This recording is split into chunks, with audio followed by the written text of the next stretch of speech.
Welcome to Inspiring Insights, the live experience with Stephen DeSade. Coming up on today's show.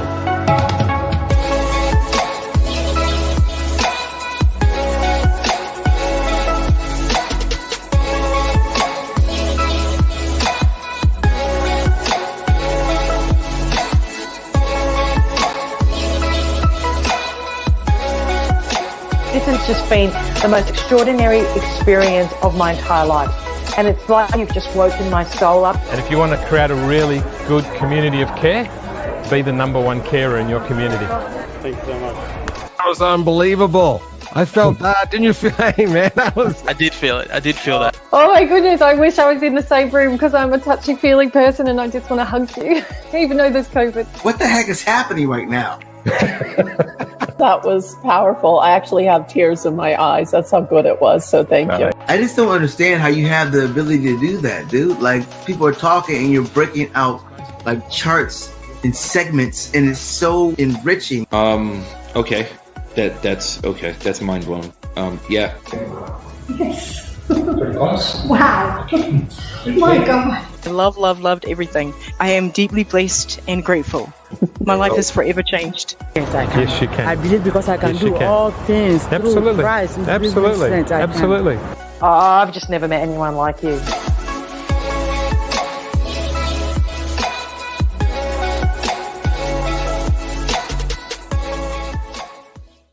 And boom, boom. And to some of you, kaboom. Some of you, kaboom. Welcome, everybody. Welcome to Inspiring Insights with Stephen DeSade, the live experience with Stephen DeSade. My name is Peter Clark, Red TV. And here is my very good friend, 18 hours in the future, all the way across another ocean and on the other side of this beautiful little ball that we live on. Stephen DeSade, how are you, my friend? I feel alive after that. Good morning from tomorrow, everyone. Good morning from tomorrow. Good to see you, my friend. Good to see you. Yeah, it's hey, listen, don't tell me how today ends because you know where I'm in North America. So no. Don't tell me. Don't tell me.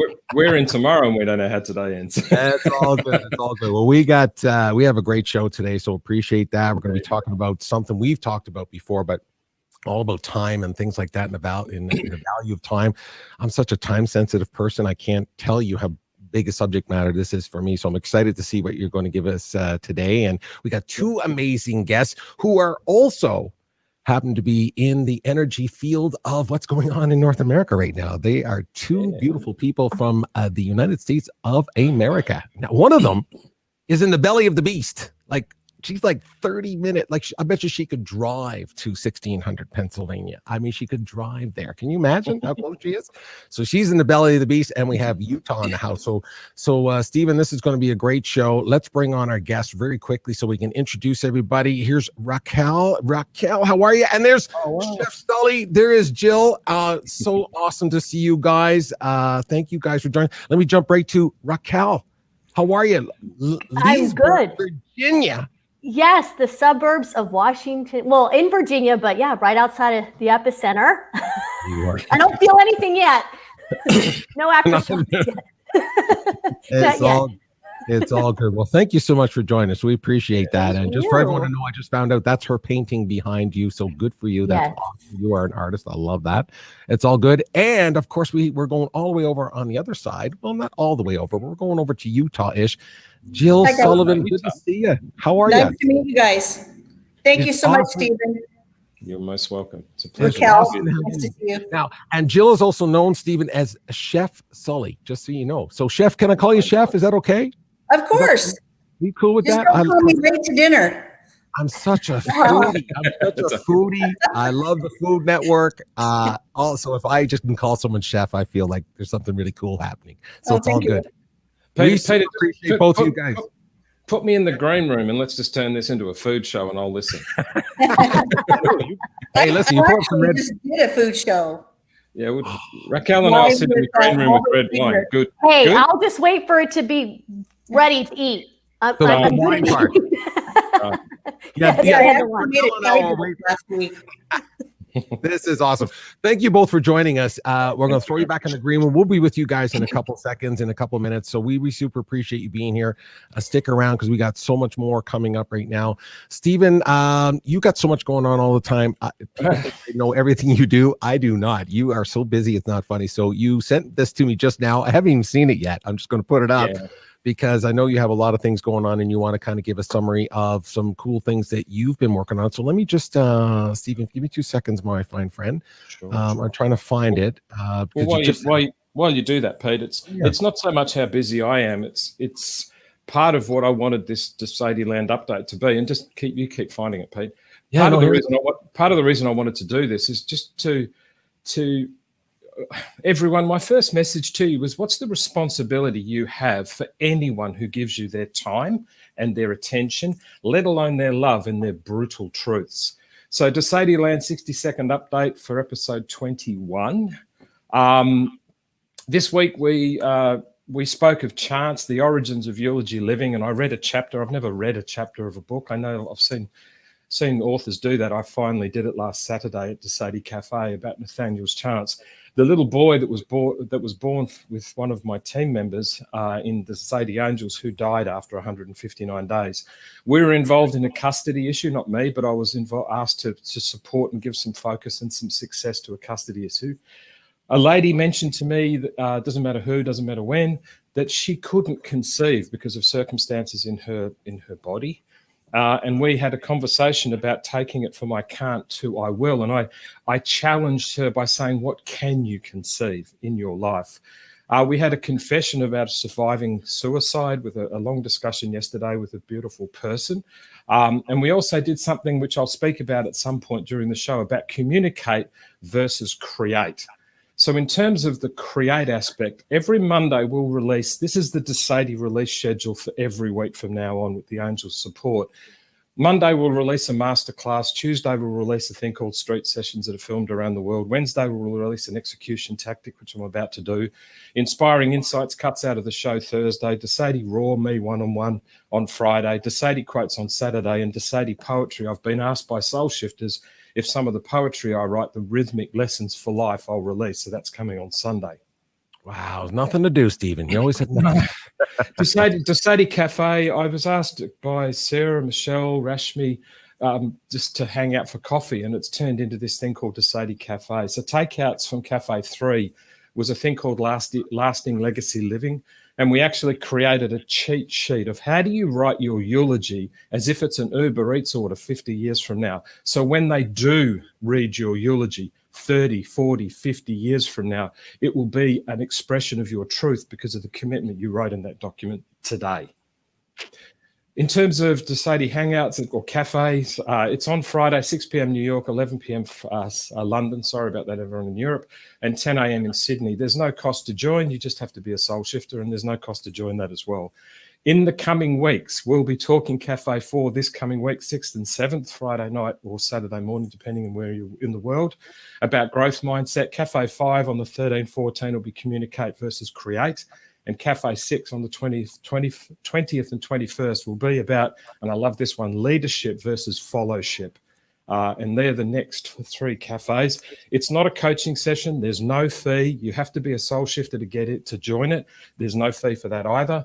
And it's not as if you come on and there's a 2-hour session or a 90-minute session with me. There's a short period in the middle of just hanging out and sharing that I go off into growth mindset, communicate versus create, leadership and fellowship over the next 3 weeks. So if you want to be involved, join hashtag Soul Shifters. You can do that on LinkedIn. Follow the Soul Shifter tag if you want to keep informed.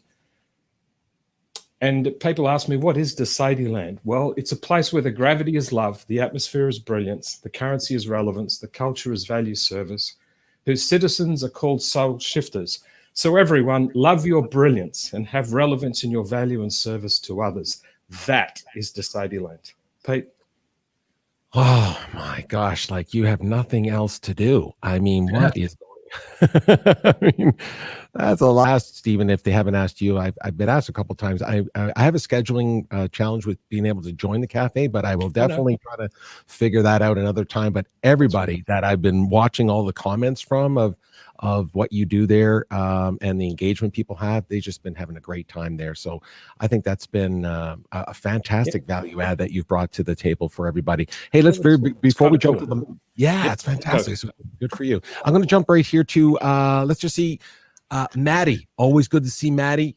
Thank you, brother. Super appreciate that. There's Mr. Kevin right there. Good evening, gentlemen. Absolutely. And ladies, absolutely. Doug, good to see you. Howdy, folks. Absolutely. And here we go. Hi, Raquel, Jill, Stephen. This is from Lou. The Angels. There you go. Boom. So we appreciate everybody who's watching right now. We are on LinkedIn. We're on Facebook, and we're on YouTube.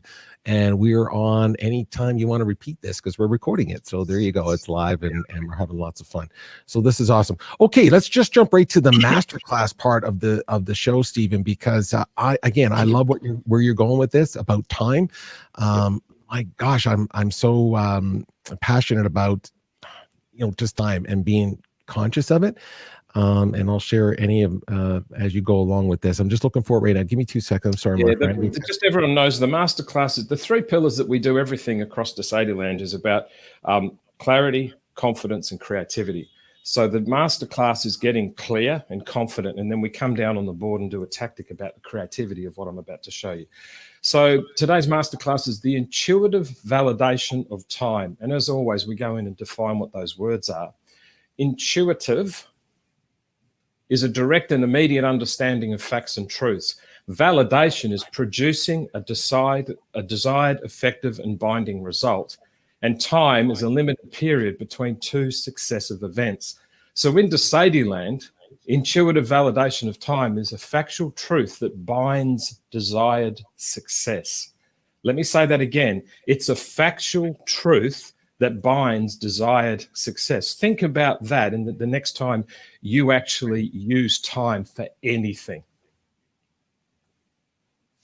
So what is time? In Sede land, we define it as a tactile immersion in the meaning of your existence. It's the period between the sequenced life events. What is value? I love this picture. What is value? It's the validation of the application of your lasting use of your expression. It's listen to this, everyone. It's the signature of your sentiment onto another person's soul. And what is invest? It's the intuitive notion of validating the execution of the spending of your time. It's the application of your time towards your purpose. So your time in value, you invest. Time is the period between your sequence life event. Value is the signature of your sentiment on another person's soul. And invest is the application of your time towards your purpose. My goodness, Steve, what's the short answer to all of this? Intuitive validation of time is what you do for who, driven by your purpose. And everyone, if your purpose isn't focused on them, it's not a purpose. It's a vanity vampire's existence. So Peter asked me to talk, and Peter always says, hey, Steve, could you talk about return on investment versus return on time? In fact, it was beautiful Renuka and Peter who came up with the suggestion to do this. And this is my take on it. ROI is what we cost in investing. Return on time is what we value in time. And when we get to the tactic, I'll speak of that in a little bit more detail.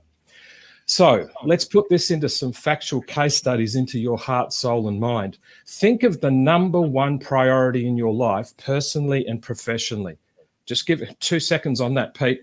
Think of the number one priority in your life, personally and professionally. What is it, everyone? Personally, number one. Professionally, number one. Here's some questions. Without time, what value has it? Personally, that really important thing, and professionally. Without time, what is it costing you? Because the answer to these 2 questions is to understand the concept of return on time. So let's do some questions and we'll go down into the tactic. Number one, when giving up time, is it a cost or a value to you? When you're giving time to someone or giving time to yourself, do you cost it or value it? Number 2, what value is it to you? Is it a cost or a value? And here's the kicker, everyone. When you invest in it, are you investing it with a cost mindset or a value mindset? Because if you start focusing on the value to yourself and to others, it's called gratitude, it's called compassion, it's called love, and it's the antithesis of hostility, which we're being rampant with right now. Peter? Wow, Stephen, that's fantastic. I'm just like, I see this when everyone else sees it. So I'm just soaking it in as well. And one thing, I just want to jump back to this one. I love this idea right here. And I never thought about it like this, especially when you think about personally, but professionally, it seems to be a little bit more measurable, only because we think of, dollars and cents and time is money. And you hear all those cliches, but I love the idea of without time, what value has it? And that to me is like, wow, that ever just is. So I'm just thinking of things that I love to do, spend time with my spouse, that like, if that time is endless, what value has it? Well, it has great value to me, right? But if it's something to do professionally, then I feel differently about it. So I love the way you position the idea that without time, what value of it? And if you want to know what without time is like, fast forward whatever number of years into the future, Peter, when you and Renuka will reach that point in your life where one of you will leave, because that's how life works. When you want to think of that in terms of, and here's the thing, everyone likes to think of personally, oh God, if I didn't have time with my kids, or an elderly parent's going to pass, which is sadly the way the world works, or there will become a time where this love affair between Peter and Renuka will be physically disrupted in this earthly life and go wherever the two of you believe it'll go. When you think of it that way, you go, oh my goodness, but here's the kicker, everyone. Every single day you're dealing with someone professionally who's going to have the same conversation or the same heartache that Peter and Renuka will one day have, that you and your loved one will one day have, that you and your children, guys out there, you're going to walk your daughter down the aisle, and that time will, can you imagine how important it is now when she's 7, 8, 9 years old, that you remember one day I'm going to have to give her away. And then people go, yeah, but it's just business, Steve. You're doing business with people who are experiencing the same thing as you every single day. That's why when you get a phone call in the middle of the meeting that something's happened, I was in a meeting this week and they're like, what do you do, Steve? And I explained it. And he said, he goes, well, let's get back to business. And I said, no, mate, you're in the business of business. I'm in the business of life.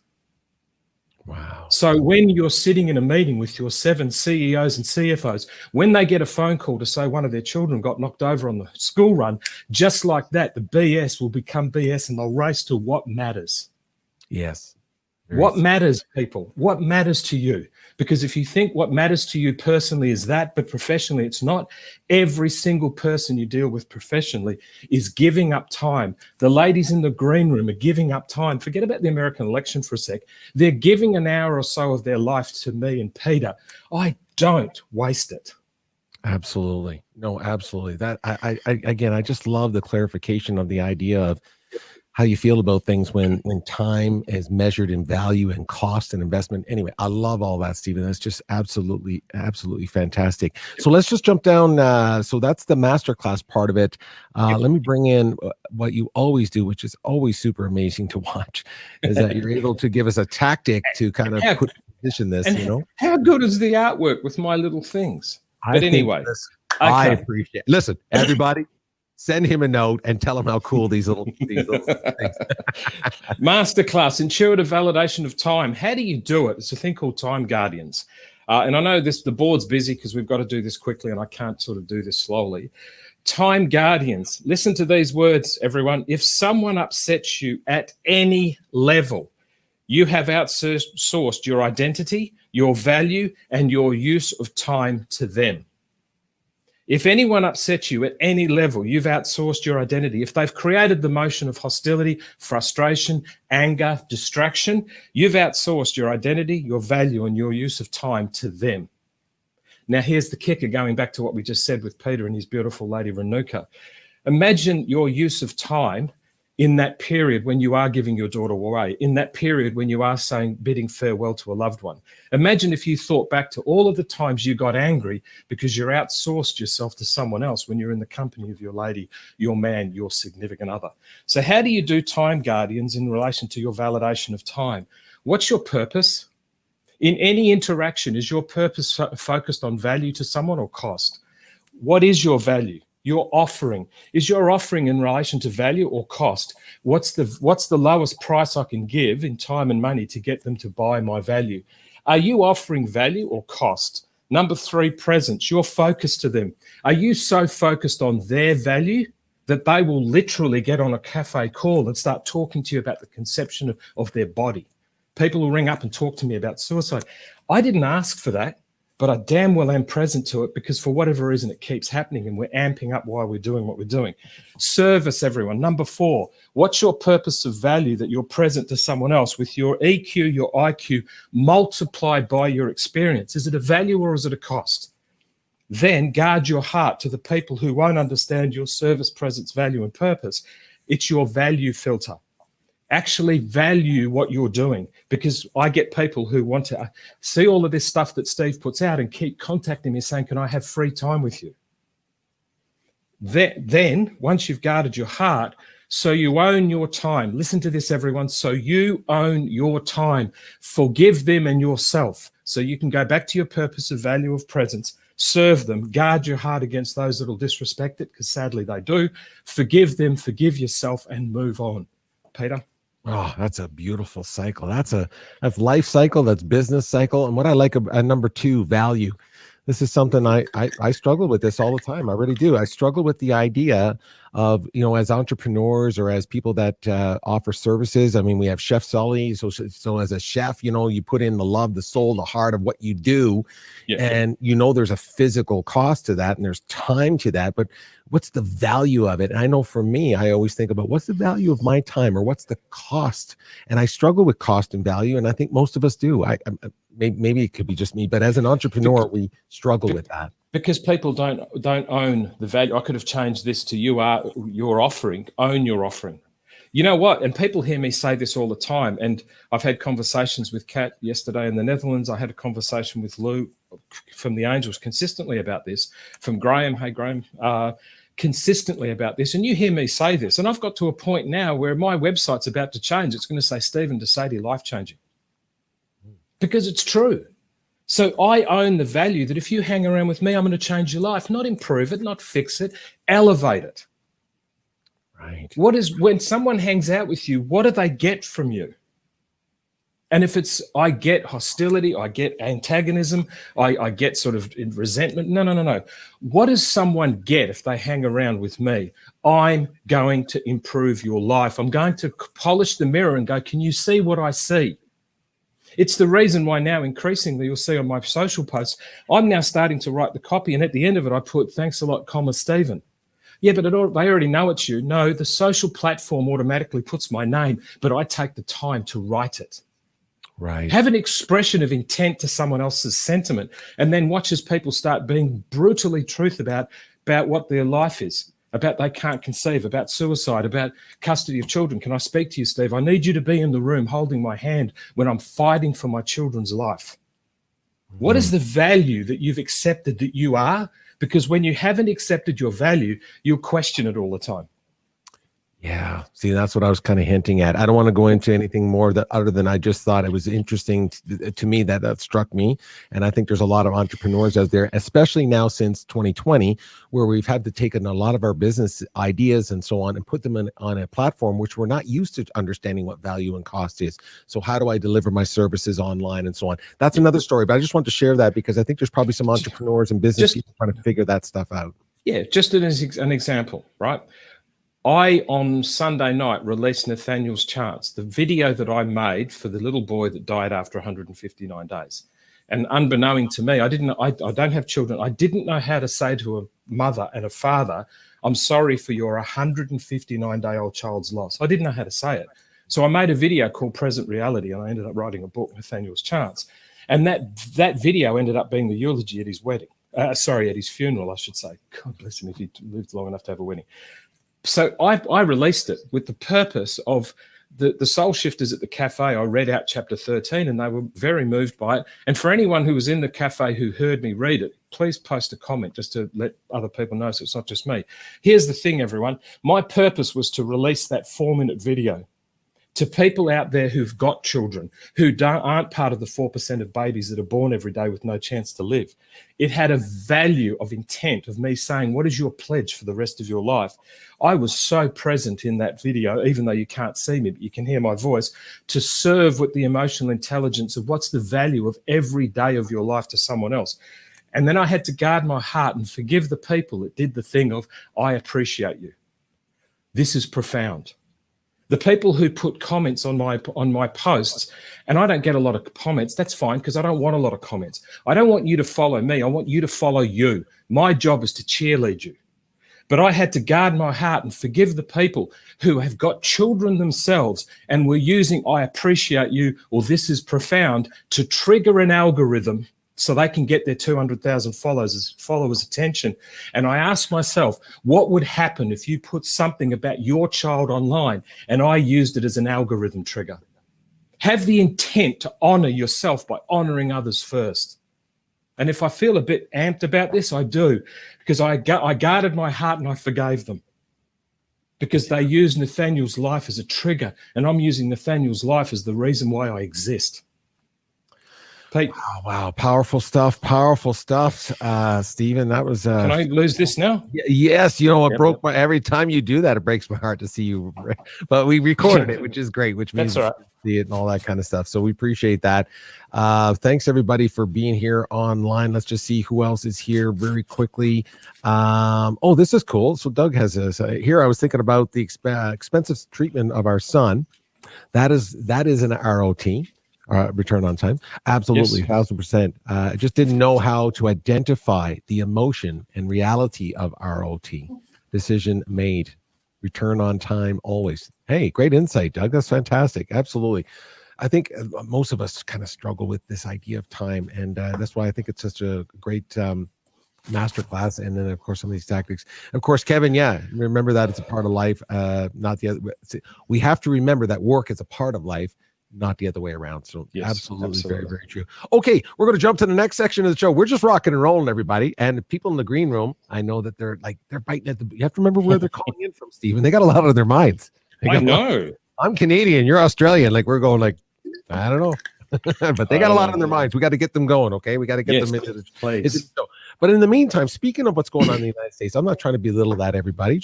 Yes, global stories, yeah, I mean, there's just a tremendous amount of energy going on right now in the world.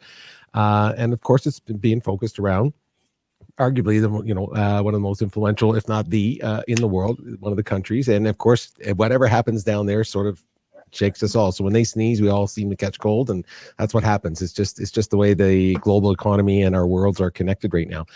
So on that note, Stephen, we want to jump to a section that we have come up with, and I love this idea because sometimes there's ideas that are floating out there that aren't specific to, for example, to our guests like Raquel or Jill or Peter or whatever. And so many people are reading the same things and consuming the same things and different ideas. So we come up with this idea of you having your perspective of these kinds of things, global stories, the kinds of insights that you might have on subject matters that are painfully on people's minds, that are out there right now. So let me, with that being said, I just want to remind everybody, this is the concept of it.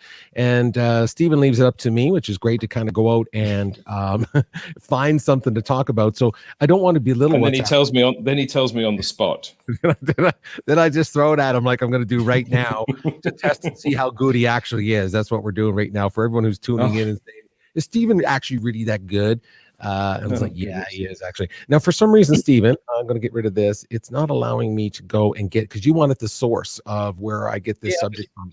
I think it's a great idea. So let me pull it up. Let me pull this up. Go for it. I literally randomly grabbed this link. So again, we're going to talk about something that's on people's mind right now, and so I don't want anyone kind of think oh, look at the website he pulled up. Here, let me just go over here to the website. And I want to read it out loud, Stephen, so that you can concentrate on it. And here's the thing I thought was interesting. So much going on in the United States right now and around the world. People are scared. I just like what this sort of headline said. Whether it's Trump or Biden. So everybody, by the way, we're not getting political here. There is a story here. You'll see where I'm going with this. Trump or Biden, do the one thing that most people don't expect. No one expects post-election, which is be a beacon of hope.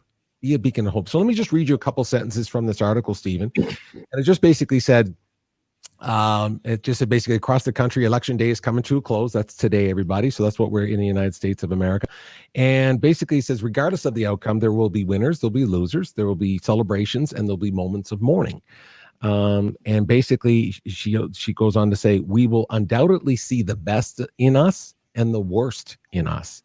But whatever you do, however you feel, I ask this of you, do the one thing that no one expects, which is spread hope. So she goes on then to talk to a person that supports one side. She goes and talks to somebody on the other side. They have very, very powerful stories. I won't get into that, but here's what she surmised from the conversation, which is that both of these people are good Americans. Both of them have dreams and hopes for a better tomorrow. And I think that's a universal feeling, and the idea that so basically she's saying, you know, these are really good people. We have polarizing ideas and concepts and so on. So that could relate to, here's my thinking behind that. That relates to people you do business with. It could be two parents who basically want the best outcome for their child, but they have totally different ways to upbring that. So my question to you, Stephen, from this, and in respect to what's going on south of the border right now, which of course will affect the rest of the world, it does directly and indirectly, it sure does.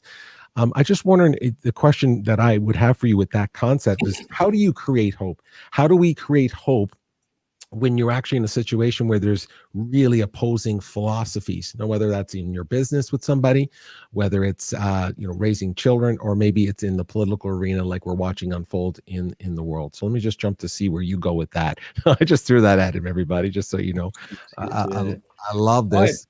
The word hope for me, and I've seen a few definitions with Kevin and Rashi in the last few days with different things, or last night's street session post, I think it was, or yesterday's, whatever time it is for you. To me, hope is simple. It's heartfelt optimism propelled by endeavor. If you think what happened on 9/11, for example, horrible thing. If you think what happened, I think it was in 2004. If you think what happens every time. It was 201, Stephen, but it doesn't matter. But it does matter. It does matter. It was the day after Christmas. Was it 204 or 211? No. 9/11 was one incident. The tsunami, and I don't want to use Boxing Day because that's an Australian expression for the day after Boxing Day. But the day after Christmas, the day after Christmas, there was a tsunami. What about when there's a shooting? And what about when there's a passing in your life? Heartfelt optimism propelled by endeavor. So what are we focused on right now? And I'm not going to give my opinion of all of this stuff, and I've done it in red and blue because there seems to be a divide about which color you are in the States and all that kind of stuff. And I'm not going to talk to that. No. Your heartfelt optimism propelled by endeavor. What was it at 9/11? What was it at 2004 after the day after Christmas, and you saw all these people who went for their summer holiday into Asia from the Northern Hemisphere and got killed? What was it when you see a shooting and wonder whether your child's okay? What was it when someone passed? And we've had some people pass close to Peter and Renuka just in the last couple of weeks. God rest them. What is your focus on when those things happen? Because what's happened right now is we're focusing on divide and we're focusing on hostility. But guess what? When 9/11 happens, the two versions of this divide and hostility will be united in their grief. Same with 04, same with shooting, same with passing. I still remember that famous thing in 9/11, or not famous, but I saw it, where there was an argument going on in a park between one guy who looked like a Muslim and another guy who didn't look like a Muslim. And the lady just walked up crying and she said, "Can you just stop it? There's been enough." Yeah. So one of the things about hope, what is your heartfelt desire for your kids? What is your heartfelt desire for your loved ones? What is your heartfelt desire for your job? What is your heartfelt desire for COVID to go away so we can go back to whatever normal is going to be the next when all of that goes away? Answer these questions, everyone. What is your heartfelt desire for your kids, your love, your job, and COVID? What is your heartfelt optimism for your kid, love, jobs, and COVID? What are you propelled to do for your kids, your love, your jobs, and COVID? And what's your endeavor to your kids to love, jobs, and COVID? Guess what, everyone? Whether you're red or blue, to use the American scenario because it's American election day today, whether you're red or blue, whether you're black or white, whether you're Australian or Canadian, whether you're Chinese or not, whether you're gay or not, whether you're transgender or not, your heartfelt optimism propelled by endeavor for kids, love, job, COVID, life is exactly the same. But why does everyone think it's different? Why? because we've decided to focus on divide and hostility. And the end result is, whether you're red or blue, and I'm using the American analogy just for now, respectfully, whether you're red or blue, your heart, optimism, propelled endeavor for your life, filled with your children, your love, your jobs, to make the kids have their chance at life, and COVID to eliminate it so we can go back to hugging each other, is what we should focus on. Because whether you're red or blue, or whether you're black or white, or whether you're gay or straight, your heartfelt optimism propelled by endeavor for these areas of your life are exactly the same, but we've convinced ourselves we're different. Yeah, we sure have. That's why I think it's an international concept that we're talking about right now. So the next time you walk down the street, and I won't use the American analogy or example, the next time you walk down the street and you see two gay guys holding hands, which I saw a couple of days ago, that's their choice. Do I think it's my choice? No. Do I think it's good, bad, or indifferent? I kind of don't understand it, but it's their choice and I respect it. As long as they don't come over and grab me, that's fine. But then, you know what? I love ladies, but I don't intend to go and grab a stranger in the street. It's wrong. Right. Focus on someone's choice for them to live their life, and stop thinking your ideology about who they are is different. Because when 9/11/04 shootings and passings happen, all of a sudden everyone becomes the same. Why? Because compassion is common in all of us. Absolutely. Love that. Love that. You know, again, I brought it up because, of course, I didn't want to be dismissive of what's going on south of the border. It's a big deal. It's a big deal for the world. It's a big deal for the energy of the world. And I'm feeling a lot of energy. Being an empath, this is a hard day if you're an empath. Yeah. I can tell that. So I'm just sharing that with you. It's been a very interesting day for me. But if the weeks ahead of us, ahead of us unfold through hostility in America, it's going to affect everybody. Yeah, it sure does. No one's going to win. Absolutely. Well, thank you for sharing that, Stephen. That's great. Now, listen, we got two amazing people just waiting to chomping at the bit to get at you and see what you can do and have a good conversation and so on. So I think what I'm going to do is I'm just kind of randomly throwing this. We'll go from east to west. How about we do that? Now, I'm telling you, we're going to Raquel. First of all, everybody, love her hair. She's got to love her hair. So show her some love for this beautiful hair. Yes. And second, she's in the belly of the beast. She is she is so close to Washington, D.C. that it is overwhelming. So let's see if Raquel is there. She is. How are you today? Good. Good to see you. There was a lot of stuff going on there, wasn't there? There's a lot of stuff. Yeah, and I'm an empath too, so I feel you on that. I knew you would. I know other empaths, when I say it, they understand it. Some people kind of, if they're not into that and understand it, it's okay. I understand. But yeah, if you're an empath, you feel a lot of energy. So, hey, it's great to see you. Thank you for sticking around. And I'm going to leave you with Stephen right now with your question. Okay. Hi, Stephen. Thanks so much for doing this. I really appreciate it. No, thank you. After seeing the intro, I'm like, what am I doing here? This is amazing. So thank you. I feel honored. All right. I feel the same way that you're here. Thank you so much. Thank you. So I didn't know if I was going to change my question, because your masterclass just kind of spoke to me, because I had a situation just recently happen where I didn't know how to value my time and so forth. But I'm going to go with my question so I don't botch it. All right. So in the last several years, I've really been learning to follow my gut, my heart, my intuition. Yep. And it's guided me on the right path so far. Now, at what point do you think it's really possible for someone to really drown out the outside, the external noise, and really get to a place where you only follow your intuition? And if so, I almost feel like a little bit selfish, or do you consider it selflessness to be able to really follow your intuition and not listen to others? Because I was brought up to kind of always take in constructive criticism, always listen to what other people have to say, always take it in consideration. But I think at some point, you're the authority of your life at the end of the day. So I feel like there's, I'm trying to balance it, if you will, for now, because I'm not fully listening to my intuition. I still have outside noise that kind of muffles it at times. Beautiful lady, what is your intuition? What is it? My intuition. Give me your intuitive answer. Don't give me a dictionary. 'cause Right. we No, can my intuition is that I need to continue to be someone that follows my purpose, that is helping others, that is doing what I can to make an impact on this world. But then you have the outside noise saying, well, you have to make a living. You need to be able to pay your bills. I mean, I just became an entrepreneur the beginning of this year. I started my own business. And so that's why I really connect with finding the value in my services Yes. and in my time. And that's been really difficult for me. What is the value if I hang around with you in whatever it is that you do? What do I get? What's my value? What's your statement that says if you hang around with Steve, I'll change your life? Well, that's the same thing. I feel I'm going to bring positivity and joy into your life. People, when they talk about me and when they're around me, they say, you really elevate me in a way where I'm happy. You make me smile. You have such positive energy. And so I feel like that's why I tend to attract a lot of people because of that energy. But it's hard to monetize that. I'm not going to start charging people to hang out with me. Yeah, but if you don't have, I've been guilty of this for a long time. Yeah. If you don't have a real embrace of your value, and then you've convinced yourself your value is this woo-wah, I make people feel great, and they look in the mirror and they love what they see, and it's great to be around Steve, but then I'll go to the next person who's got a coaching program, and they'll tell me the 5 things I need to do on leadership.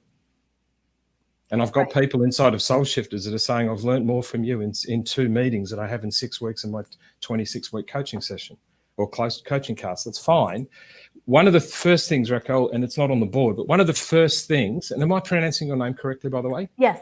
Yes. One of the first things is you need to be so embracive of what your value contribution to someone else is, that you don't almost have an aspect of cost to it. It doesn't mean you don't price it. Doesn't mean you don't put a commercial entity around it. And I've been guilty of that for ages. It's why I went broke and bankrupt and all that stuff. It's the reason I've got 11,000 videos, because I made all this stuff. I know they're great, put out street sessions and people go, they're amazing. And they were done 6-7 years ago. But I didn't think they had any value. So how could I possibly cost anything to anyone? And now today, people get on a cafe on a Saturday morning here in Australia and start telling me some of the most brutally personal things about their life. And I'm going, but Steve, how do you cost that? You don't, you value it. So in the context of your intuition is your purpose on others for impact, but you've got to be so immersed in what your value to them is that you don't worry about the second guessing of costing. Part of the reason you've got to make a commercial entity about your intuitiveness is we all go, well, it's got to be like a triple decker sandwich, or it's got to be a 3-stacker CD, or it's got to be a 5-week coaching course, or I've got to teach them how to make a book. I can't just teach someone to be confident. But then guess what? They can't cook, they can't read, they can't do anything unless you unlock their intuitive purpose, others, and impact. All fancy words, but the very first thing you need to do, you said the word listen, you said the word others, you said the word people, and you said the word energy. Are they the words that everyone uses to express who you are? Are they? Because if you're going to go out into the world and offer value to people, what is it that they value in you? Oh, I don't know, Steve. I haven't asked them. Yes, you do. I'd love to say that you're 21, young lady, and I'm sure you are, because you're not allowed to say that, 21 plus, but I know that you've had some years in the game. Not as old as Pete and I, but you've had some years in the game. Don't tell me you haven't got people who have immersed in your energy, who have listened to you, and others admire you like I do. Why do you think we asked you to come on the show? Because I admire what you do. I had no idea that you just started entrepreneurship. You know what? I don't care. Don't care. We had a guy on a couple of weeks ago, it's got 700 followers. Meanwhile, everyone's getting everyone else on their shows. As long as you've got 300 more plus, I'll invite you. I don't care. Have you got a following in your own self that's 300,000 times bigger than the 300,000 followers? So number one, what is your purpose for others and the impact? And if you can't answer the question I just asked you, when you listen to the others and people are saying stuff about your energy, what are they saying about you? What is it? I've never met anyone quite like you, Steve. This is amazing, Steve. You've changed my life, Steve. I'm a 60-year-old. My husband died. My son died. I thought my life was going to end before my daughter's. You've now given me at 60 the reason, because of you, Steve, that my humanity exists. A lady writes for Nathaniel's Chance, while some people are going, I appreciate you, to trigger an algorithm. Another lady writes that her husband died 4 years ago and her child of 33 days died. And she publicly puts that on a comment, because of the impact I'm having on them. What is the impact you're having on people? What is it? Well, it's essentially, it's the same as you in the sense that I myself have gone through depression. I've attempted suicide, and I speak of my story, and I'm very transparent and vulnerable. And so I have people that reach out to me all the time, sharing their stories with me. And they say that I give them hope because that I am on the other side, if you will. And I have this positivity. And so I just connect with you a lot with what you're saying, because I feel like I'm almost kind of like a female version of it in a sense. And my gut and my intuition is telling me that I need to keep doing that. Yes, you do. So what you need to do, this is what the first thing that you need to do is you need to find out what these people are saying. And people have heard this a million times on the show, and Sede guests have heard it thousands of times. Go out and ask as many people as you can, and you need to exactly these words, what is my impact on your humanity? Humanity defined as the quality of being human, please. What is my impact on your humanity?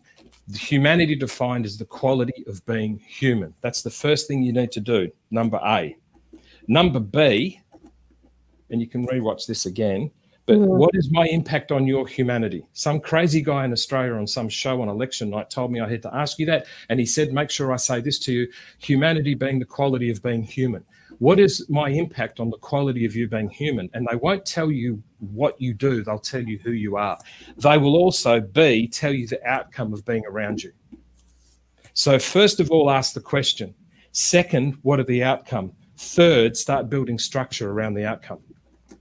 So I talked about, Peter asked me to talk about eulogy because of the circumstances of his brother-in-law recently.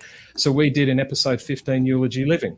On the cafe, I did lasting legacy living because some people asked me about it. So now we've actually got a structured document that's inside of Soul Shifters that teaches you how to write a eulogy the way Stephen Sede does. And very soon I'll release my version of that document as, guess what? The last thing that you need to do every day. What example are you? Don't normally do ABCD. We are today. So let me do this in summary, because I'll get in trouble if I go too long. A, go and ask everyone. Go and ask critical people, business, professional, colleagues, friends, even family, if you will. What is my impact on your humanity? Then surmise all of the answers down into a collection of specific words that are associated with the outcome associated with that. So if they say hope for what? Hope for surviving suicide, hope for ringing up Steve on the day before custody battle, hope for asking Steve about what could I do. I don't have children, I'm a man, and I'm getting asked by a woman I can't conceive to help me, Steve, because I'm an example of the structure of the outcome of what people say about me. Let me do that again. Become an example of the structure of the outcome of what people say about you.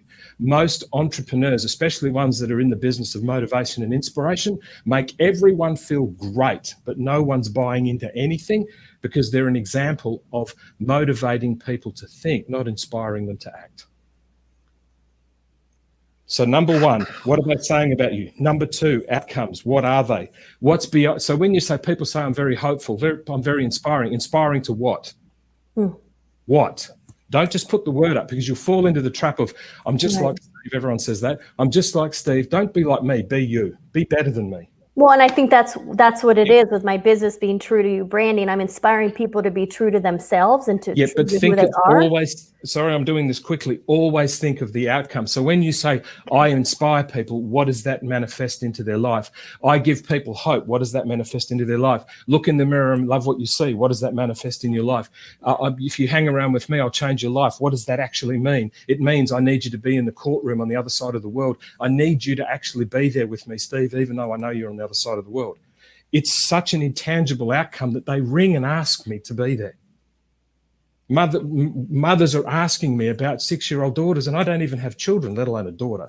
So whatever the outcome is, they say hope, they say you're great, they say you've got energy that makes you do what, hope that makes you do what, benefit that makes you do what. What is it? And then once you've got that, you start putting structure around it.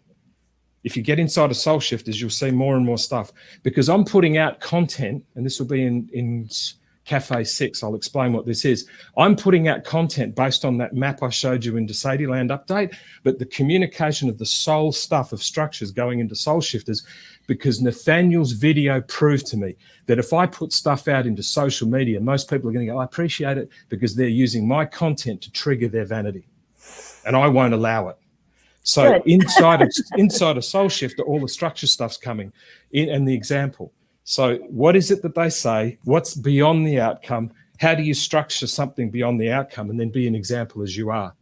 Because at the moment, you're an excited, inspiring entrepreneur, and everyone knows them and no one cares. Peter?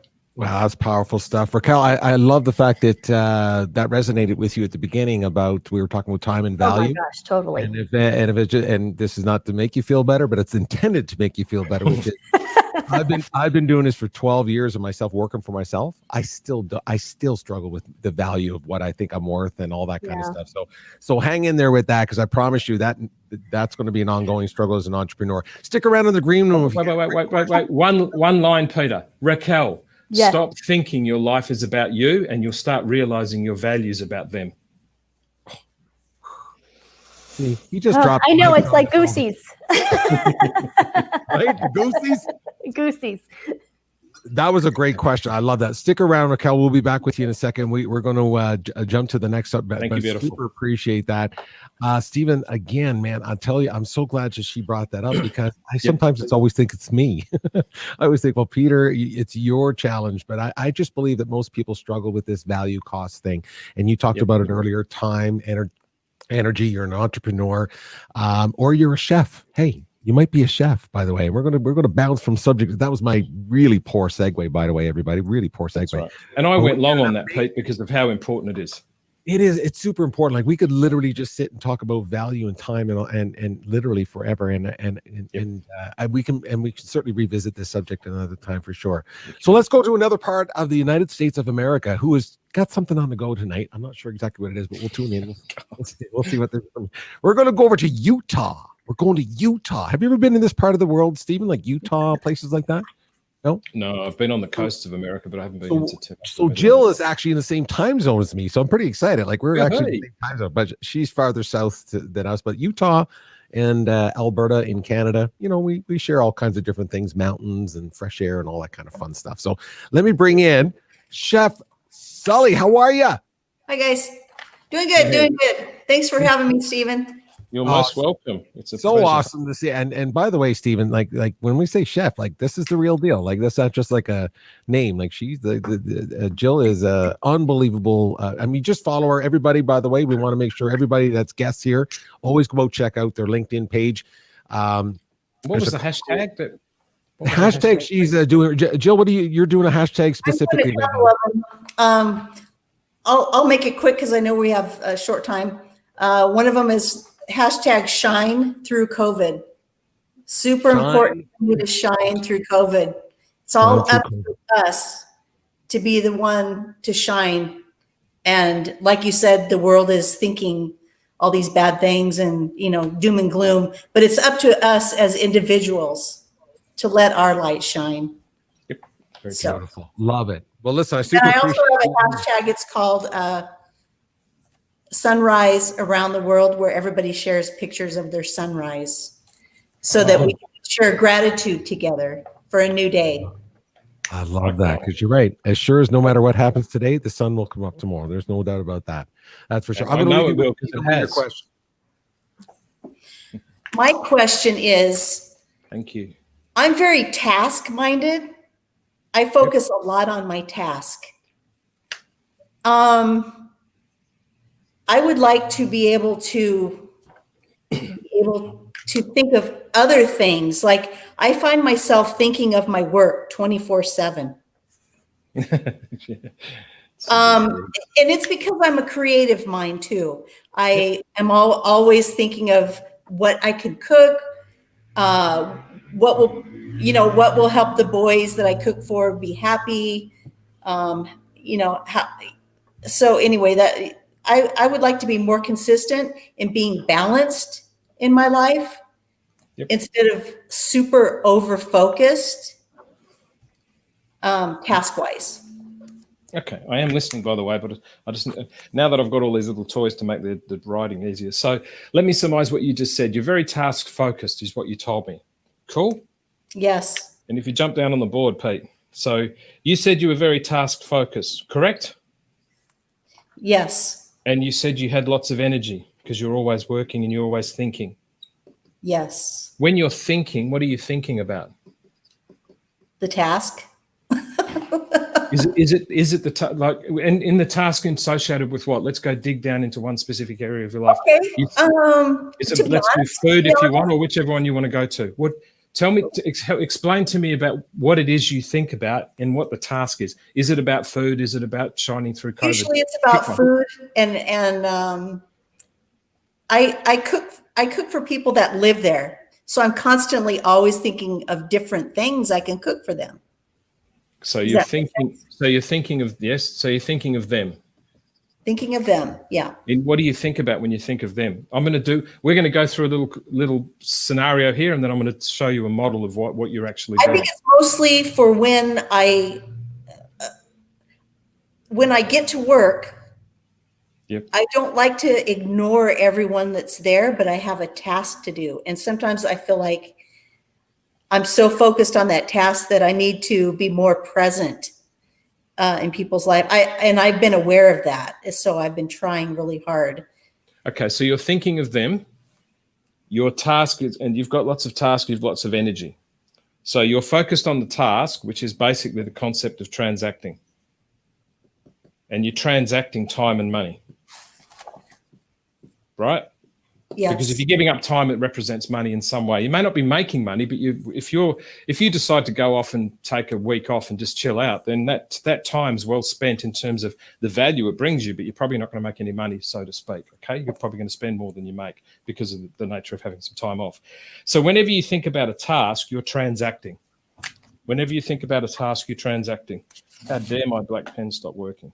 So whenever you think about a task with energy, you're transacting. But you said that you're thinking about them. What do you think about when you're thinking about them? What are you thinking about? How can I serve them best? Yep. What else? How can I be of value to the company? What else?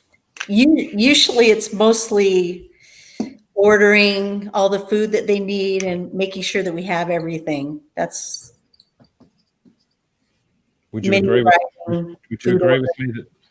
with me that's planning? Planning, yes. Which is type of transforming the end of, I'm blending this into a model that I use. You're transacting time and money, which you call task, and all your energy is just going into the task at hand. But then you tell me you're thinking about them and value, and you only need to watch one split second of my show to understand as soon as you say them, that's why you're on the show, you're a soul shifter.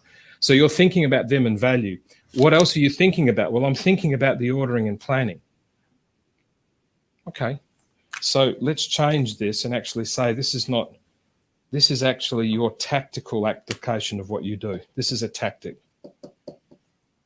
This is a strategy. And who was it? Craig. If Craig's watching anywhere in the world, I just actually posted this on his a comment that he posted. He asked me to comment on, and this is logistics. Because you're telling me that all I do, Steve, is I focus on the task. Part of the task is thinking about logistics, which is another way of saying vision. What value am I going to give them?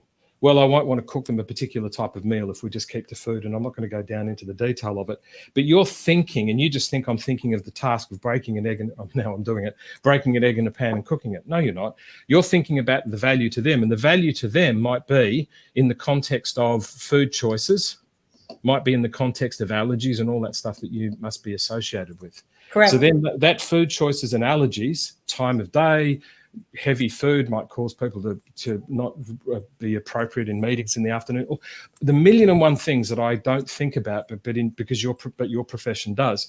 So you just think that all you're doing is thinking about the task of chopping an onion. And you're not. You're thinking about them and value in terms of food and allergies. So you've got some level of vision. Because what I want to do, logistics, and you can write this down, everyone, logistics is a future state of what you intend for someone to have. When, where, how, what is a logistical end state of what you're going to do. Then, based on that, what is the ordering and planning I need to do for this allergy-free food that I'm going to deliver to them as a noon meal? And go with me on something, the timings might be wrong. So then you say, right, I've got to have value to them, need to be conscious of allergies, need to be conscious of the time of day, because they might be people who are going back to work, and run with me on the scenarios. So what I need to do is, instead of just thinking I'm thinking of chopping an onion, you're not, I need to think about the vision of the value to them based on food, allergy, and time. For example, okay, I now need to pick a strategy out of ordering and planning that will actually get to that future state that they're going to come in, have a meal, not be affected by any allergies, and leave and be productive for the afternoon, if that's the scenario we're talking about. Then you get the onion and you start to cut it. So you're thinking about, Steve, all I do with all my energy is think of the onion. No, you don't. You think of the logistics of what type of food I need to prepare for whom. You then think of what's the order and planning and structure I need to put in place, which is the strategies. And then you think of the individual tactic and the individual strategy and for the end game. What this looks like, this is the next thing I need to do. This is the campaign I need to put it in. This is the actual delivery of what I've done. And the delivery of what you've done is the realization of a vision. So these are the ingredients. This is the recipe. This is the method, to use food language. But according to you, all you do is think about cutting onions, which is funny because Peter will laugh. He's probably laughing in the background. All you're doing is, every time Peter gets emotional on the show, he says, Steve, stop cutting onions.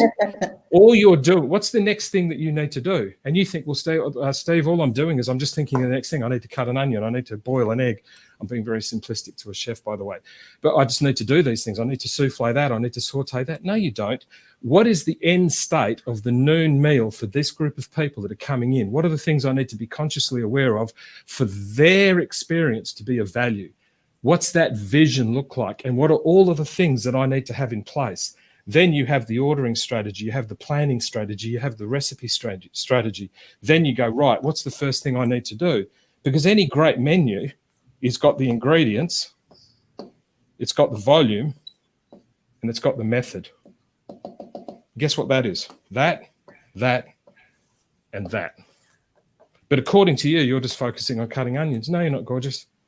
You're actually focusing on what is the end state that I want for them, what are the things that I need to do, and what is the next first thing I need to do in this section, which is called boiling, in this section, which is called cutting, in this section, which is called sauteing, in this section, which is called plating, in this section, which is called serving, and in this section where they ring the bell and someone goes and gives the food that won't harm them at the time they need for the value you want for the people who are trusting their nutrition and their welfare in your hands. You just made me really tired. Why? No, but that's what you're doing. Oh, that's true. Yeah, yeah. So what you need to do is take a step back and get clear. Because what most people do, they're so down into, I'll be creative, I'm this chef, but all I do is cut onions. No, you don't. You've got, what's the vision of the meal you're trying to prepare? What is the individual methods and strategies you need to put in place to make it come true? What's the first thing I need to do in each of these areas? You're already doing it. And at the moment, you're expending energy thinking you're not doing a good job, and you're doing a great job. So when you sit down, you need to ask yourself, I think as women too, as women, we're pretty critique on ourselves. I'm so critiqued on me, my face fell off. This skin condition of mine's called vitiligo. It comes from long-term chronic stress. I saw your video where you said that. It's a human being. It's a human being thing. Jill, what you need to do is spend less time kicking yourself and more time going, what's the end state I'm trying to get to? What are the individual things I need to do? What's the first tactic I need to do? Bang, bang, bang. And guess what? Your productivity, your confidence, your clarity, your creativity will go up. Pete? Yeah. That's amazing. And you know what? I just want to chime in just a one-liner here. There's no need to, and I could be wrong, but it's kind of almost like a yes or no for you, Jill. I think, you know, what I hear from you is like your expertise is so high. You are so in sync with what you do. It's like that's it, Peter. But you're in so sync with what you do. It's like asking a really good musician, a really great musician, to explain how they play their fingering on a guitar, for example. And they might think, well, I never really thought about that. It becomes so second nature. But they're thinking about the outcome, and they think they're maybe just noodling or whatever. But for them to try to describe what they're doing, it's just like yourself, is that you're so focused on you have all of the answers. Levels, yeah, right. And so, to be honest, I feel like I'm ignoring people 24/7 because I have this layer and this layer and this layer. Does that make sense? And I don't want to be like that. I want to be able to say, "Hey, how's it going, Tom?" Or, you know, "How you doing?" Or, you know, because like he said, I'm doing it all for them. Yeah. But yet, I feel like I'm ignoring them a lot, and I don't know if that makes any sense to you. What you're doing in the context of what you've said, and you're even doing it in terms of some of the comments you're making back to me while I'm talking to you, which is fine. It's not interrupting, but I'm listening all the time. Even though it might look as if I'm writing on the board, I'm listening. I can basically repeat back everything you said. What you're doing is twofold. Number one, you're defending your position, not in an egotistical way, because if you're not, that's one thing you're doing, and you're doing that because you're focused. You're so almost. My energy's going to disorganized everything, but according to you, you're an organized woman. And you know what? I guarantee if I spend a day with you, it'd be extremely organized. But you're so focused on the fact that you're not, and you've got all of this energy, and you've got all of this effort, and you've got all of this stuff that you're never stopping long enough to do anything. So here's two things. Number one, here's your homework assignments. Number one, A, stop. B, use the structure I told you. And C, ask yourself this question. Teach others by remembering where they are now, because you once were. Exactly. So what you need to do is stop and take a breath, understand what are the three levels, what are the ingredients, what's the method, what's my end vision, to use the example of your profession, and then ask yourself this question. How could I teach someone that is, and by remembering where they are now, because they may have just learned to cut an onion, but they've got this flair about their knife skills that makes you go, wow, that person knows. I guarantee Pete, come back on, or Pete is there. I guarantee Pete will see someone not playing guitar with much proficiency, but there's just something in their fingering. Go, oh, Pete goes, he knows what he's doing, or she knows what she's doing. They've got no idea how to play a full song, but my goodness, they've just got that little thing. Yes, absolutely. So what you want to do is teach others by remembering where they are, because you once were them. So what you do is you stop, structure, and help them to understand how to go from ingredient to method to souffle, and you've just created the dish called them. Cool. Oh, I love that. I love that. And Jill, by the way, just as a quick one-liner for me about this idea of like, you know, stopping and acknowledging other people, the fact that you're focused on what you are specifically doing, that's certainly not a negative thing. If you're conscious of it, by the way, it just means you're halfway there. I mean, you're conscious of the fact that you should stop and say, hey, how are you doing, Bill, Bob, Sue, or whoever? But that's just because you're so super focused on the outcome of being, you know, having the great outcome that you want. It doesn't mean you're being disrespectful to that person. The fact that you even know that, I'm aware. You're aware. That's exactly. I'm trying. Man, I'll tell you, if that is the number, I tell this to my friends, specifically Renuka, all the time. If I have a mood swing, I'll say, I'm having a mood swing, but I'm aware of it. Do you know what I'm saying? like I'll just go. I wish I had have learned that 30 years ago. Me too. You know Me too. Lots of wasted time there. Anyway, this will be a one-sentence, one-liner. These are the stages of change, Chef Jill. Be aware. Give yourself credit because you're actually aware of this. The second stage of change is to act. The third stage of change is to forgive yourself and go back and be aware that you made a mistake, do it again, and you go around and around and around. The first stage of change is awareness. The second stage of change is the courage to act. The third stage of change is self-compassion, to forgive yourself for getting it wrong and going back and trying again. Thank you. Thank you. Love that. Okay, Raquel, I hope you're there in the green room. I see you back there, so I hope you're ready to bring you on. Always make sure. I always have to make sure what they're doing before I bring you back on. You never know. I didn't move. I listened. That was great. Good. That was awesome, Jill. I was watching you listen, and I was like, is she frozen? Is her internet frozen? No, I was listening. But no, I love it because Jill and I had very different questions, which is great because then we got to learn more. Absolutely. And now that you're an entrepreneur, you need to interject some of that task, right? Yes. Absolutely. No, listen, I love the fact that, again, it comes from two different worlds. You guys can learn, from it. You can learn from this, right? So the reason why I brought you back, I mean, we're at the end, near the end of the show, but what I love about this part of the show is it's my favorite part because I know Stephen has to go and do something now, which is awesome. I love doing this. But what I really like about it is that, just to your point, Raquel, is that, you had a conversation with Stephen and then, of course, you had a chance to listen to Jill and vice versa. So sometimes, throughout the conversation of the show, you have aha moments. So you might have heard something differently, either from the conversation you had or from the other guests. So I'll start with Raquel. Maybe if you can, from either your conversation or from Jill, maybe just give us a quick one aha moment that you might have gotten from today's show. Oh my gosh, the pressure. There were so many. That's where I should have written stuff down. That's okay. See, I'm bad. See, it's the task. The tasking of writing everything down. That's okay. That's okay. You know what?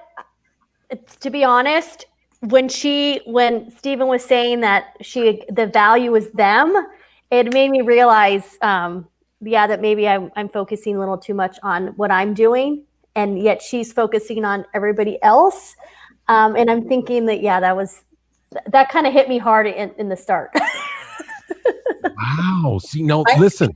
Age thing, though.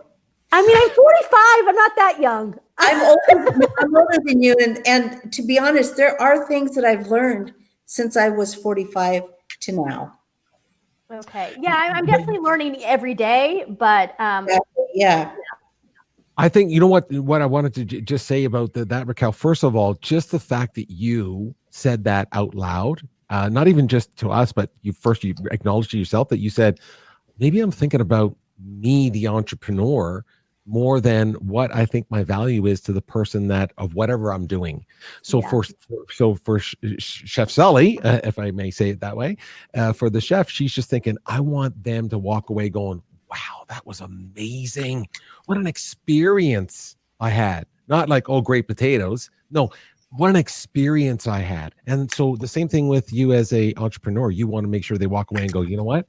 I don't know what she was actually even selling, but I loved it. It was awesome. Yeah. You know what I'm saying? So the fact that you said that's a growth moment. I applaud you for that, because many entrepreneurs. It's a growth moment. It's a growth moment. Well, entrepreneurs that are watching this show and business people, even business leaders who have to bring value to other people, are going to recognize, man, I got to stop thinking about myself and start moving forward for another vision. I appreciate you sharing that. How about yourself, Jill? I really appreciate your question as well, but I still think you have so much expertise in your head that you think you're just, ignoring people and going through the motions. You're just rocking and rolling so specifically that you're probably doing an amazing job, and you're just realizing maybe I should just stop and smell the roses. I don't know, but tell us what your aha moment from today was. Not many roses are still alive in Utah right now. They're frozen right now. I think my aha moment, Stephen, was when you said, forgive. You got to forgive yourself and then go back and resume what you're doing, because I think a lot of chefs feel this way, or entrepreneurs. They want to get it 100% every day. And sometimes when it's 90% good, it's just not good enough in our minds. But, a lot of times the people that I'm serving will say, that was really good. And I'll go, well, it could have used some more salt. We got to quit doing that and just go, thank you. I know she knows what I'm talking about. Oh my gosh. I do that all the time. I know. Everyone's like, can't you just say thank you? And then I get upset with myself because I'm like, oh, I should have just said thank you. Now I look like an a-hole. Well, Don't Jill, you actually tell yourself that though? Yeah. I just said thank you. Yes. yeah. Instead of going, people don't care that it needed. Right? Exactly. They don't. 100%. Jill, I can tell you, Jill, why we're chuckling up here on the top with just Stephen and I, everything you just said is literally Stephen's conversation with me all the time. People will say something to me and I'll just go, like, they'll say, hey, nice, it doesn't matter what it is. Nice shirt. I'll just, hey, it's a rental. I just move along. I just, you know what I mean? Like, I just can't take a compliment. It's not because I'm not thankful. It's just like you said, it's like I had a great meal and all you're thinking about, it could be another dash of salt. That's our challenge. But that's our challenge, by the way. It's not in New York, it could have been a filet. Yeah. Right. By the way, Peter, I love you. Oh, I appreciate that. Hey, well, thank you thank you. I appreciate that. Thank you. Now, the reason why at the beginning of the show, I said to everybody when I introduced Raquel, by the way, just people are thinking, loved your hair. She just got a cut today. Everybody. I literally chopped it off. Jill, do you notice from my LinkedIn, even this morning, I posted a video and I had long hair and then now it's all gone. Awesome. So that's why I threw it out of your room. We're thinking, why is Peter talking about this guest? I know. They're like, wow, she's super vain. No, he's super. Yeah. Well, I'll tell you, listen, this has been great. I love those two stories. Now, for me, I love the fact that you mentioned that Raquel, that you, like you said, thinking about me and so on. And Jill, of course, the same thing. It's like, just this idea of forgiveness and going back. And for me, Stephen, what I've picked up from both people here is a tremendous amount of humility. I mean, we're trying to figure things out and we're just recognizing that we're a little hard on ourselves. I can totally relate to that. And it comes to this part, it comes back to a lot of things I say to myself. It's like when it's not what I do, it's what I do. And if I can kind of reconcile that, like, 'cause sometimes people think what they do is who they are. And we get confused with that. And I remember a phrase that helps me a lot with this, and I'll try to say it right to make sure. If you really believe that who you are is what you do, when you don't, you aren't. So I'll say that again. If you believe who you are is what you do, when you don't, you aren't. So it's the old syndrome of a professional sports person puts down their gloves or their whatever they play, and now they don't know who they are. So Jill is much more than a chef, and Raquel, you are much more than an entrepreneur. And a goofball. And so for me, Stephen, it's just that combination of bringing these things together, humility and being able to recognize a little bit of forgiveness and cut yourself a break and say, hey, thanks a lot. I appreciate that compliment. Let's go to the show. Listen, this is my favorite part. Look at this. Look at this guy. Come on. Well, you were having a natter, so I just wrote all kinds of stuff, but this is what I heard. Raquel, focus on applying structure to your passion because it unleashes the chains of your constraint. It unleashes the chains of your constraint. And guess what? Ask yourself this question. What if you don't for them? Because in the world that I'm operating in now, what if I don't show up? What if I don't do the cafe? What if I don't do these things? What's going to happen with these people are saying that my 33-day-old child's life has meaning now? The 60-year-old veteran, you've made me realize humanity wants me, Steve. Hey, Steve, tell me what to do about the inability to conceive. What would happen if I didn't show up and those people didn't have the vehicle, not called Steve, but the gift? Apply structure to your passion because it's a gift. Stop thinking you're an entrepreneur. You're not. An entrepreneur is a title someone else gives you so you can justify why you don't have a job. There you go. Still, forgive, for without it, you can't start. Let it go and go back. Number one, perfection is fear in fancy dress. Number two, and everyone inspired by the ladies of the show today, compliments are not about you. Stop stealing someone's expression of gratitude. Just say thank you. You look really lovely today. No, I don't. Oh, shut up. I'm trying to make you feel good. Peter, stop renting out other people's gratitude to what you represent by the way you've impacted them and what you've done for them. Because uncontrolled humility is your intuition's handbrake. Humility is beautiful, and every single day I'm awash with it because of some of the stuff that gets put on posts and what's get written and the things that people say to me.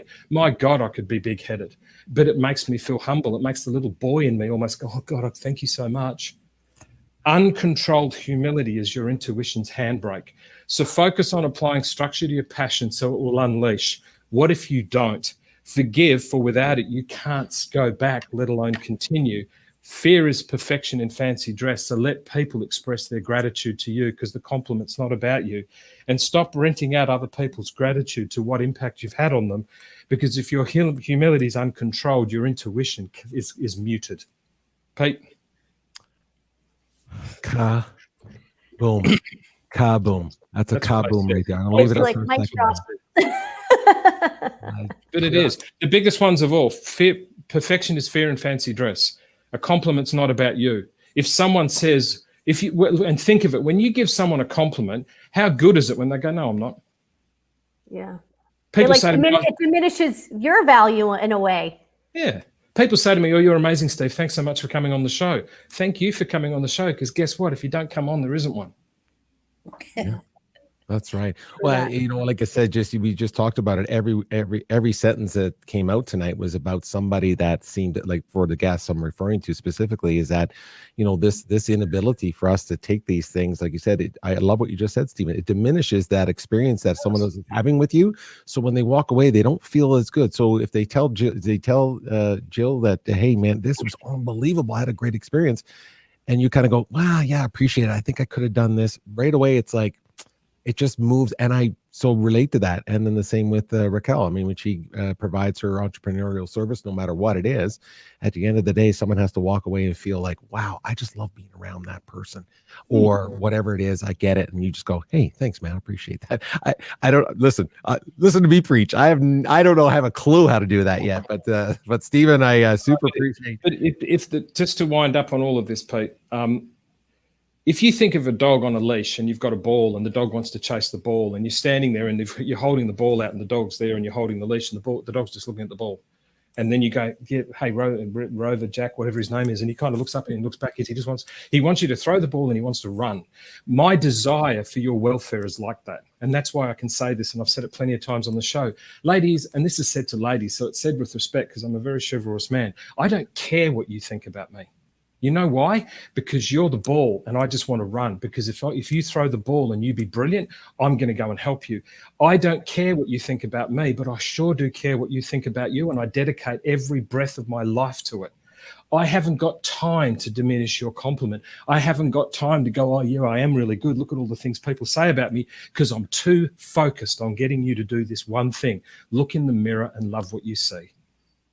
Oh, wow. Geez, I don't have enough mics to drop. You're just dropping. I know. I was going to say, I already dropped mine. I wrote Nathaniel's charts 5 years ago, and I've never, ever publicly read it out, and I've never sent the video out. Old Anne, the mother of the child who wrote the foreword with my help, she said, Steve, how come you haven't published the book? I said, when I believe that I can make this statement true that's in the book, Nathaniel's life was a call to action to mine. If you want to know where eulogy living comes from, everyone, I live my life as if Nathaniel had 1 day more, 160 days he lived, not 159. How all in would he have been if he had one more shot at this thing called life? So I live my life every day for an infant boy who was born dead. Now tell me how good I am and wait and see how fast. Yeah, I get it. Just throw the ball. And the ball is you. Go and run after the ball and be resilient to your hope, and ignore everyone's opinion and just focus on the passionate opinion of your belief that you can make a difference in someone else's life.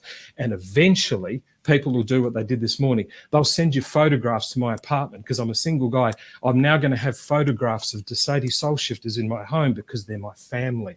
I love you two to bits. I'm so grateful you're here. Awesome show. Listen, I can't thank the chef.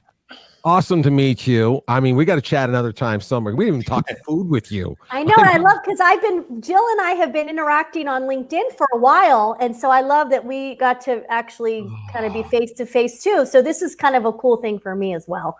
Awesome. Lou will send you an invite to Soul Shifters, and inside Soul Shifters, you'll get the link to come to Sede Cafe.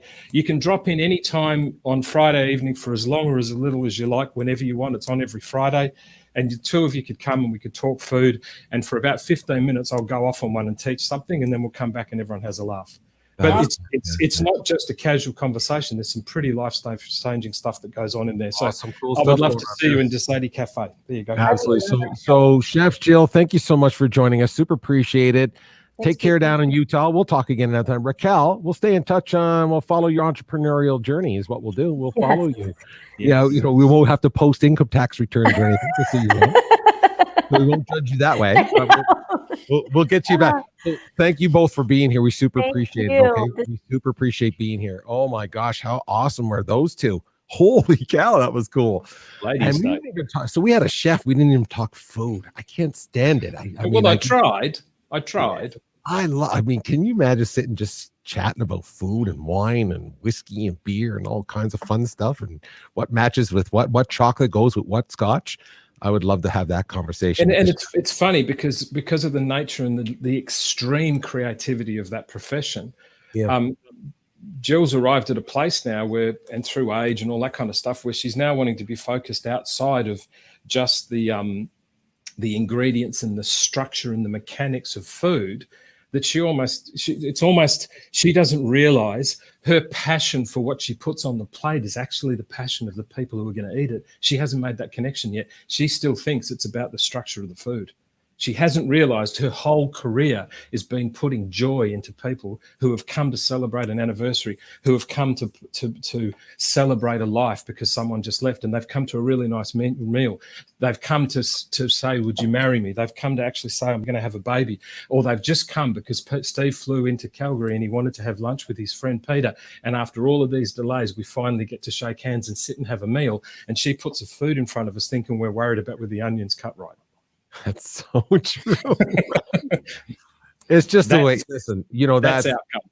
That is so true. Hey, listen, Stephen, I just want to make sure I acknowledge a few people before we finish up. What an unbelievable show. I mean, I'm just going to make sure that I get a few people comments in here. Okay, so let's see. Oh, here we go. There's Michelle throwing up a Chef Sully. There you go. You got this. I believe in you. There you go. So there's a shout out. She did. She's a rock star. She just rocked that thing. I mean, I love when people think they're not rock stars, and when you can see them, you just go, she's a rock star. She's just a rock star. That's what she is. That's what she does. And here's a good Raquel and Jill. Awesome job. Thanks, Doug. Appreciate that. And of course, wonderful show. Thank you, Michelle. We always appreciate that. So two great guests, and it's been an interesting day only because of the timing of this show, and I hope we've sent the right energy out into the world right now. Stephen, always love what you do and how you do it, and sharing it with Raquel and Jill tonight and the rest of us. And again, the focus for me, or one thing I'm going to certainly take away, is this powerful message about time and how we value that versus cost and value. And the other thing is some of what Jill and both Raquel talked about, this ability to forgive and kind of say, take a compliment, move forward, and try to be our better self. So super appreciate, man, what you're doing. So the cafe is coming up. Your life is not about you, and neither are the compliments you receive. But the cafe's on Friday evening, about 6 p.m. New York, 11 p.m. London and Europe, and then obviously 10 a.m. in Australia. So it's either early or late evening in North America and Europe, and then obviously morning in Australia. So. And we're talking about growth. One of the things I'll go off on, and it goes for 90 minutes, and you can dive in and dive out at any particular time. Stay for all of it, or lots of it. About 30 minutes in, I do 15, 20 minutes, which is getting more structured. I'll go off on one about the 3 things you need to have a growth mindset. Blow your mind. Yeah, I love that. Well, thank you for making those, and thank you for all the posts that you're doing out there. And hopefully the chef will join you for the cafe, because and she can talk food, coffee, and tea, and all that stuff. Yeah. Thank you, everybody out there. Listen, we appreciate it. Stephen, you're a rock star. You know it. Everyone else, listen, just if you got a question, get a hold of Stephen. Check out our guests, Raquel and Jill. Go to LinkedIn, of course. Check out their LinkedIn profiles. Connect with them if it resonates. And of course, the Sede Soul Shifters. That's another Soul Shifters. Follow it. Yeah. Stephen, you take good care of yourself. And thank you for everybody. Be kind out there, everyone. Just be kind. Be kind. Take care, Stephen. We'll see you, buddy. Be well and be brave. Take care.